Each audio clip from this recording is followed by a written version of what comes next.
Hi guys, I'm Jory Dack, and this is my American History video project. I'll be speaking about Joseph Smith, and for those of you who don't know, here's a short explanation before we begin. Joseph Smith was a man who created the Mormon religion. He was also known for some pretty weird things like polygamy and some very incredibly racist beliefs about God's will for mankind, but for now we're just going to stick with Mormonism. He was known for his acclaimed relationship with God that no one else was able to develop. He convinced a lot of people that he was anointed by God to bring restoration back into the world through a new faith. He's a man whose history runs deep roots in American religion, and that resulted in a very large cultural impact. His family hailed from New England. They lived there up until the economic downturn in the 1780s. His grandfather lost all his land, so they had to move to Vermont. There, Joseph Smith's parents had him in 1805, December 23rd. His parents were Christians, but not in a traditional sense. He was raised in a house that believed in Sikhism and a lot of other magical beliefs mixed in with Christianity. His family didn't believe that any church really had the right answer. They believed that there was more to it that we had to discover. The religious desire was not a routine part of their family, and so it kind of left him searching for more constantly.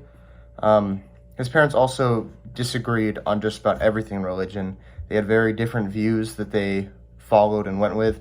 That confused him even more. The foundation of his faith is kind of summed up in a story that he tells about when he was 14 years old.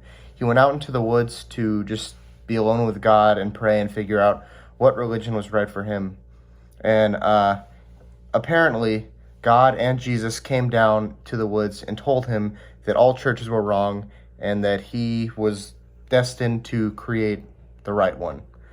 Despite the opinion of religious professionals, family members, friends, and just about anyone he met, Smith fully believed in this prophetic interaction. In 1823, he was supposedly visited by Moroni, an angel who told him about a set of gold plates. Smith eventually found the plates, or claims he found the plates, buried in a stone box not far from his father's house. This is very suspicious already, but we have a lot more to cover, so I'll get into that.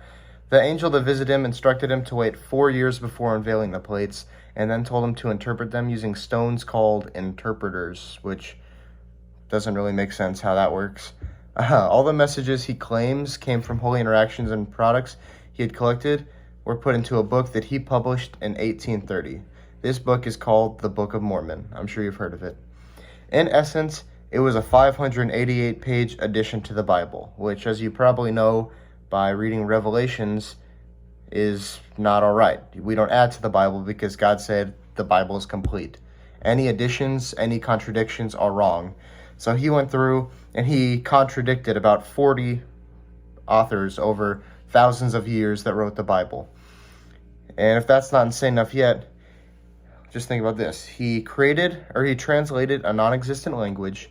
He learned the truth of God and wrote the entire book in 90 days. It's very confusing and very obvious that he did not do that, but a lot of people believed him, and that led to the beginning of Mormonism. As the popularity of his book grew, so did the members of his church.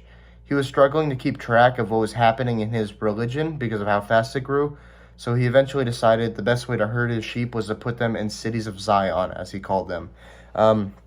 They're basically big communal living areas for all his believers to be in and avoid distractions from outside sources. Just anything outside of the Mormon church they were kind of excluded from.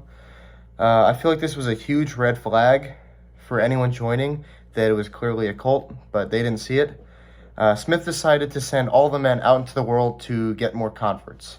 This was a missionary initiative that's still going on today in the Mormon church, and every man in the Mormon church has to participate in it. The communities got so big, they started taking over local governments, starting with Independence, Missouri, and slowly stretching out across the Midwest, converting town by town. They just started getting more and more. As his popularity grew, so did his arrest record. In 1838, he was arrested for treason, robbery, and arson. He escaped and fled to Commerce, Illinois. It was there that Smith really settled down and laid claim to a territory to grow his mass cult. This was the biggest settlement so far, and it even had a Mormon temple. He eventually realized he couldn't do it on his own, so he added saints to help him run the church. These are the leaders that he added, and one of them was his brother Hiram. After a few years of the Mormons being in commerce, spreading, and trying to lay claim to other civilizations, the neighboring towns had had enough. Smith and his brother were arrested and thrown in jail, and while incarcerated, a mob stormed in and killed them both. This may seem like the end of his story, but his martyr was a passionate encouragement to the people who had been following him. The church started to grow to new levels that probably wouldn't have been possible without his sacrifice. Now, many years later, the Mormon Church is a major religion in the U.S. and around the world, mostly in North and Central America. Whether you see Joseph Smith as a con man, a prophet, or just a lunatic, he was a man who took the ideas he had when he was 14-year-old and turned them to one of the biggest cults the world has ever seen. And that's what he'll go down in history for. Thank you.